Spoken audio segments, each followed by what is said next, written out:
What is the rate of passing it from girl to guy? Oh, see that? Okay, well, when you talk about risk, there are studies that are specific to that study. Herpes could never. Herpes could never break me, could never again make me feel less of. Herpes can't take my sexy away from me. Herpes does not take my worth away. Herpes does not devalue me.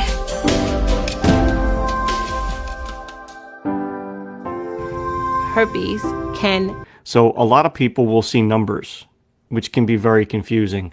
I just wrote something recently of why the risk of herpes is not 5%. And a good example of that is, let's say, if you go online and you go on different websites, you'll see they're claiming that, if you're not having any symptoms, the risk is incredibly low and it's blah, blah, blah, blah, blah.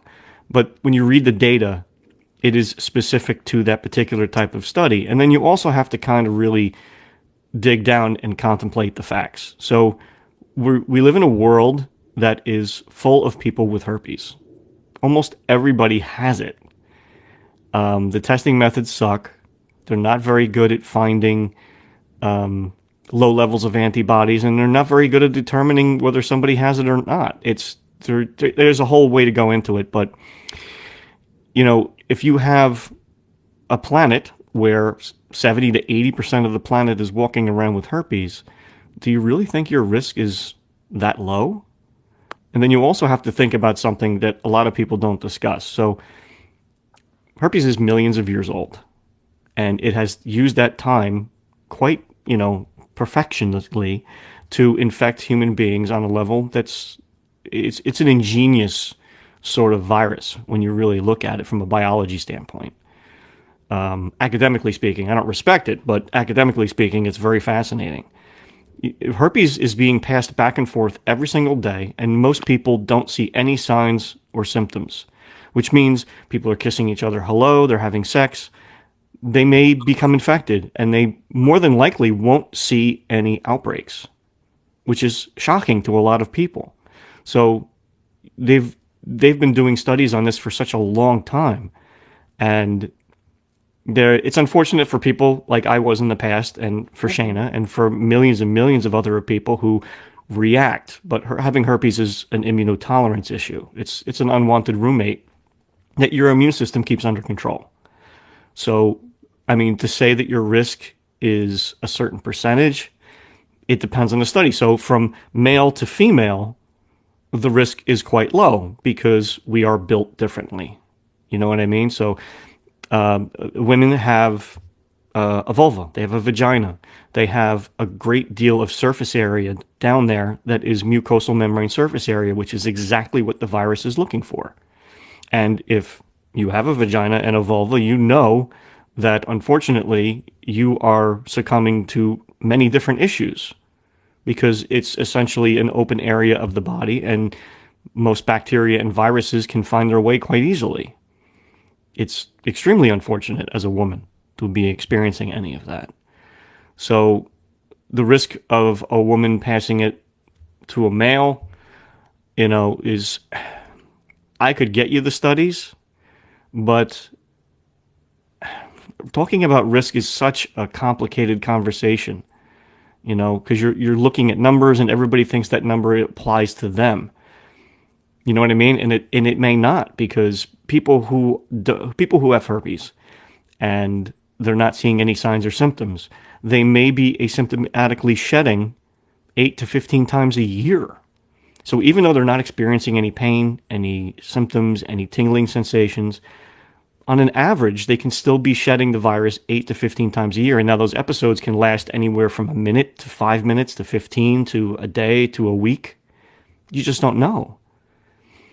So to say that your risk is extremely low, I can't in good conscience go with anything like that. Now, the risk of men to women and lesbian to lesbian, they need to still do more studies. But I think the problem with reading these studies, if you don't really know how to read them, you can misinterpret them and think that your risk is low. I mean, the risk of being a human being is almost the same as getting herpes. It's a part of who we are, unfortunately. Not that I'm making excuses, but yeah, Yeah. it sucks. I dislike. Hold on. Ask your question. Someone said they have a question. I'm telling them to ask their question.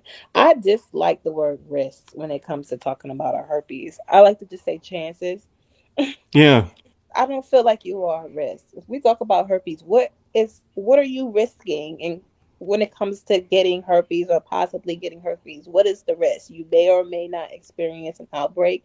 You may or may not experience some symptoms. Is that the risk, or is the risk you're talking about is how that person may feel about themselves if they were to find out they have herpes?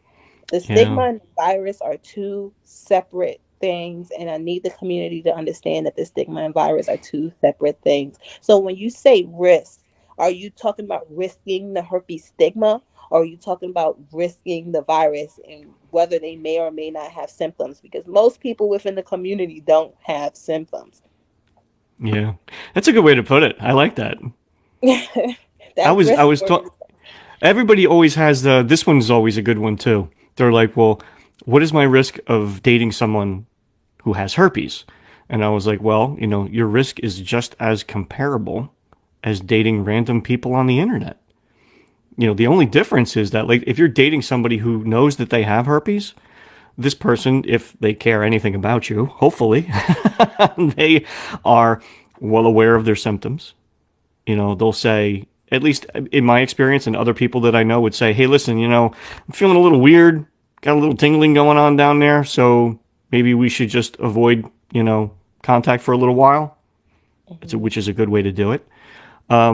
But if you're dating random people on the internet, your risk of catching herpes, if you will, your chances of catching herpes are going to be higher. And Yeah. unfortunately, when you really look at the numbers, herpes is, it's who we are, Yeah. unfortunately. I mean, people every day are out here playing STD Russian roulette. That's what I call it.